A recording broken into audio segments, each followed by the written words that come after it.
হজরতে ওমারের জামানায়, জি, এই মমতার জামানায় ছিল লক্ষ্মী ভাণ্ডার। এই শুভেন্দু অধিকারী মহাশয় একই জিনিস, একই কি বলছেন কাজ। এটা হলো অন্নপূর্ণা যোজনা।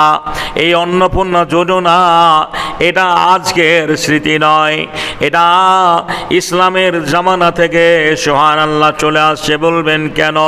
হযরতে আমিরুল মুমিনিন ওমরে ফারুক যখন খলিফা হলেন, রাষ্ট্রনায়ক হলেন, সেই সময়ের একটা ঘটনা মনে পড়ে গেল। গভীর রাতে ওমর যেন চুপি চুপি খোঁজ নিয়ে যেতেন, কার বাড়িতে চুলো জ্বলে নাই, কার বাড়িতে ছেলে কান্না করে, কে অভাবগ্রস্ত অবস্থায় রয়েছে। আজকের নেতারা তো ভোট নিয়ে নাক ডেকে ঘুমায়, গরিবের অনেক প্রতিশ্রুতি দেয়, করে না, কাজ করে না। জি, জনগণের সামনে মিথ্যা প্রতিশ্রুতি দেয়, একটা প্রতিশ্রুতি পালন করতে পারে না, মানুষকে শুধু হয়রানি করে, মানুষকে শুধু বিপদে ফেলে। এখন জেরক্স এসেছে, জেরক্স মেশিন, সুবহানাল্লাহ, একই কাজ, একই নিয়ম। শুধু বলে না এটা নয় জেরক্স করে আনো, এটা নয় জেরক্স করে আনো, এটা নয় জেরক্স করে নিয়ে আসো, 12 পাতার একটা কপি।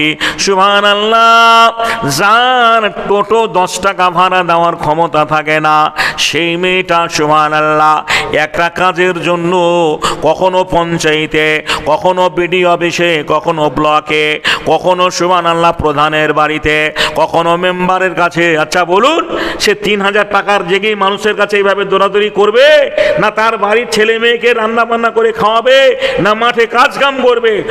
সে তো গরিব মানুষ। পারতেন না এই মন্ত্রীরা এত হয়রানি না করে, যেটা যেভাবে টাকা পেত নামগুলো ছাঁটাই বাছাই করে যে সঠিক মানুষদেরকে দেওয়ার? আমিরুল মুমিনিন খলিফাতুল মুসলিমিন একটা মহল্লা দিয়ে যেতে যেতে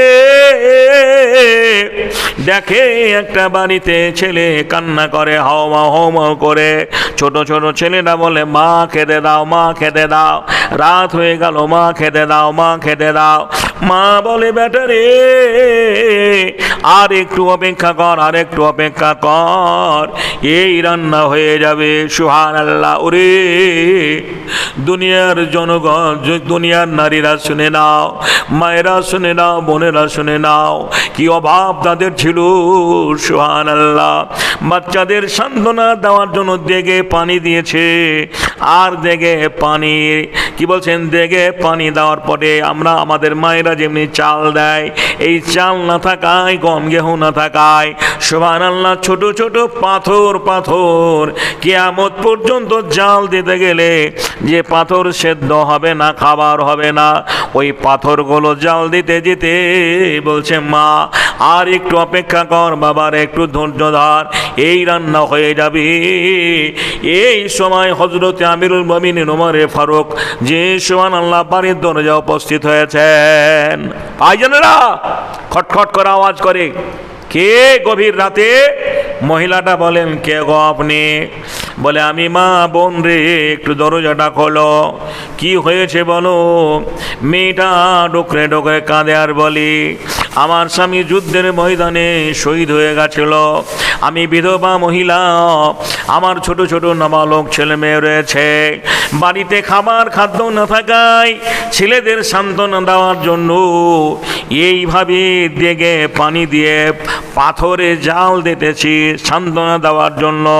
সকাল হয়ে যাবে, আমার ছেলে মেয়েরা ঘুমিয়ে পড়বে। সুবহানাল্লাহ। ওমরের চোখ দিয়ে টস টস করে পানি গড়িয়ে এলো। সারা পৃথিবী জুড়ে এমন নেতা, এমন মন্ত্রী আর পাওয়া যাবে না। জোরে বলা যাবে না সুবহানাল্লাহ? দুনিয়ার মানুষ, তোমরা শুনে নাও, আসল নেতার চরিত্র কেমন হওয়া উচিত, আসল নেতা কেমন নেতা, কেমন নেতা হওয়া দরকার, কেমন মানবিক নেতা হওয়া দরকার। আমিরুল মুমিনিন দ্বিতীয় কথা জিজ্ঞাসা করলেন না, ওই মেয়েটাকে বললেন, বোন একটু অপেক্ষা করো, আমি আসছি। আমিরুল মুমিনিন চলে এলেন, বাইতুল ফান্ডের চাবিটা নিলেন আর তালা ঘোচালেন। কর্মচারীরা বললেন, চাকর বাকররা বললেন, আমিরুল মুমিনিন এত রাত্রে আপনি কোথায় যাবেন? বলে, আটার বস্তা আমার মাথায় তুলে দাও। বলে, আপনি বলুন, আমরা আটার বস্তা মাথায় নিয়ে যাব। ওমরে ফারুক বললেন, আজ তোমরা আটার বস্তা মাথায় নিয়ে যাবে ঠিকই, কিন্তু কিয়ামতের মাঠে আমার পাপের বোঝা কেউ নিয়ে যেতে পারবে না। সুবহানাল্লাহ। কিছু আটা, কিছু ঘি, কিছু খেজুর খুরমা না হলো ওই মেয়েটার বাড়িতে রাত 12টার পরে পৌঁছানোর পরে মেয়েটাকে বলল, বোন রে, রুটি তৈরি করো, ছেলে মেয়েদের পাকিয়ে খাও। ওমরে ফারুক আমিরুল মুমিনিন সাহায্য করলেন, হাত লাগালেন। সুবহানাল্লাহ। পেট সুখী তো জাহান সুখী, জগৎ সুখী। ছেলেমেয়েরা খাবার খেয়ে তৃপ্তি করে ছেলেরা ঘুমিয়ে পড়ল, লুটালুটি করে ঘুমিয়ে পড়ল।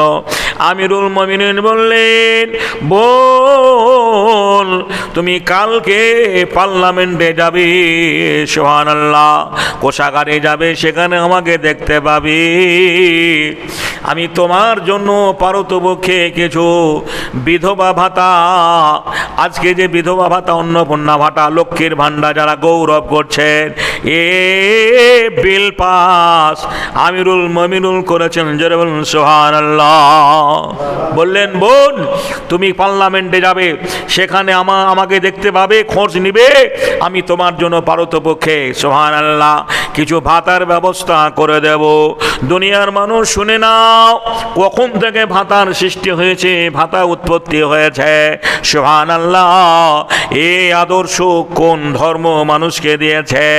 আমিরুল মুমিনিনের এই কথা শুনে মেয়েটা কি বলেছিল জানেন? মেয়েটা বলেছিল, ওমরকে যদি খলিফা না করে, ওমরকে মুখ্যমন্ত্রী না করে, ওমরকে দেশের মন্ত্রী না বানিয়ে, কে গো তুমি মহামানব, তোমাকে যদি নেতা করা হতো, তোমাকে যদি খলিফা করা হতো, তোমাকে যদি মুখ্যমন্ত্রী করা হতো, আমাদের মতো দেশে যারা দুস্থ অভাবগ্রস্ত বিধবা মহিলা রয়েছে, আমার মতো যাদের ছোট ছোট ইয়াতীম অনাথ শিশু রয়েছে, তাদের মুখে হাসি ফুটতো। একটা অযোগ্য লোককে মুখে কি বলছেন দায়িত্ব দেওয়া হয়েছে। ওমর তখনও পরিচয় দিলেন না। সুবহানাল্লাহ। সকাল হতে না হতে 10টার আগে মহিলা পার্লামেন্টের দরজায় হাজির। সুবহানাল্লাহ। মহিলা চিনতে পারছেন মধ্যচারে যে বসে রয়েছে, উনি তো গত রাত্রে আমার বাড়িতে গেছিলেন, ওই তো খলিফা, উনি প্রধানমন্ত্রী, রাষ্ট্রনায়ক, উনি হলেন মুখ্যমন্ত্রী। সুবহানাল্লাহ। মেয়েটা ভয় ভয় করছেন, আর ওমর ওই মেয়েটার ঘোরাঘুরি দেখে বললেন, ওগো যাও, ওই মেয়েটাকে এখানে ধরে নিয়ে আসো। ধরে নিয়ে আসা হলো।